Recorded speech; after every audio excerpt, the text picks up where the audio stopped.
भाजपची विधान परिषदेसाठीची यादी जी आहे ती जाहीर झालेली आहे आणि काही महत्त्वाची नावं सुद्धा आता समोर येत आहेत। तर यासाठीच रवींद्र चव्हाण जे आहे ते दिल्लीला सुद्धा जाणार होते आणि उमेदवारांची यादी आता जाहीर झालेली आहे। भाजपची विधान परिषदेसाठीची नावांची यादी, उमेदवारांच्या नावांची यादी आता जाहीर झाली आहे। ही महत्त्वाची बातमी या घडीची आणि थोड्याच वेळात कोणाचा यात समावेश आहे, कोणाला उमेदवारी देण्यात आलेली आहे ते समजणार आहे। तर संजय भेंडे यांना भाजपची उमेदवारी देण्यात आलेली आहे। तर भाजपची विधान परिषदेची उमेदवाराची यादी आता जाहीर झालेली आहे आणि अनेक महत्त्वाची नावं आता समोर येत आहेत। तर भाजपकडून विधान परिषदेसाठी उमेदवारांची यादी जाहीर झाली असून अनेक महत्त्वाची नावं आता समोर येत आहेत। तर माधवी नाईक, प्रमोद जठार यांना भाजपची उमेदवारी जाहीर झाली आहे। तर प्रमोद जठार, विवेक कोल्हे यांना सुद्धा उमेदवारी देण्यात आलेली आहे। तर प्रमोद जठार ज्यांची यात नियुक्ती झालेली आहे ते आपल्या सोबत आहेत। प्रमोदजी, तुमची यादी जाहीर झाली आणि तुम्हाला उमेदवारी देण्यात आलेली आहे, काय प्रतिक्रिया आहे तुमची?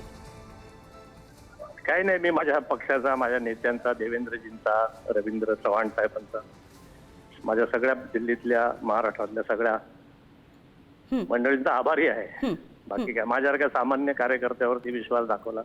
प्रमोदजी, खरं तर या विधान परिषदेसाठी अनेक उमेदवार, खरं तर अनेक जण इच्छुक होते भाजपमधून, मात्र तुमच्या नावाची निवड झालेली आहे, तुम्हाला उमेदवारी जाहीर झालेली आहे। या संदर्भात आणखी काय सांगाल? काही नाही, बस याच्यापुढे पक्ष जे सांगेल, लोकांची सेवा, जनतेची सेवा करणार। आनंद आहे आणि पक्षाने विश्वास दाखवला माझ्यावर। नक्कीच, धन्यवाद या सगळ्या प्रतिक्रियेबद्दल। पक्ष निष्ठेला दिलेलं बळ आहे। थँक्यू थँक्यू थँक्यू थँक्यू धन्यवाद या सगळ्या प्रतिक्रियेबद्दल प्रमोदजी। तर आपण पाहतोय भाजपकडून महाराष्ट्र विधान परिषद निवडणुकांसाठी 5 उमेदवारांची घोषणा करण्यात आलेली आहे आणि शिवाजी काळे आमचे प्रतिनिधी आमच्या सोबत आहेत। शिवाजी, भाजपतर्फे आता उमेदवारांची यादी जाहीर झालेली आहे विधान परिषदेसाठी, काय अधिक अपडेट्स? खरं तर ज्या पद्धतीने आपल्याला समजत होतं, समोर येत होतं, त्यानुसार ही यादी पाहायला मिळते। एक म्हणजे की भारतीय जनता पक्षाशी मूळ विचारधारा कायम ठेवून काम करणारे आणि नवतरुण अशा लोकांना यामध्ये संधी दिलेली आहे। अपेक्षेप्रमाणे विवेक कोल्हे हे जे तरुण अहिल्यानगर जिल्ह्यातील नेते आहेत, एक तरुण व्यक्तिमत्व आहे आणि संघटनेसाठी महत्वाचं आणि आगामी काळाच्या दृष्टिकोनातून त्यांना देखील संधी देण्यात आलेली आहे।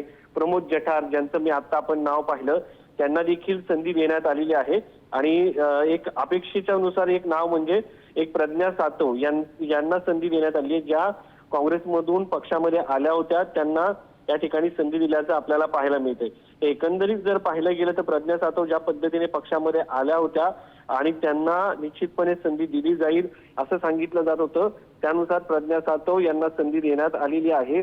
दिवंगत नेते राजीव सातव यांच्या त्या पत्नी आहेत, काँग्रेसमध्ये होते, गुजरातमध्ये त्यांचं मोठं काम होतं आणि त्यानंतर त्यांना देखील संधी देण्यात आलेली आहे। माधवी नाईक हे एक महत्वाचं नाव आहे, ज्यांनी पक्षासाठी काम केलं, त्या माधवी नाईक यांना अखेर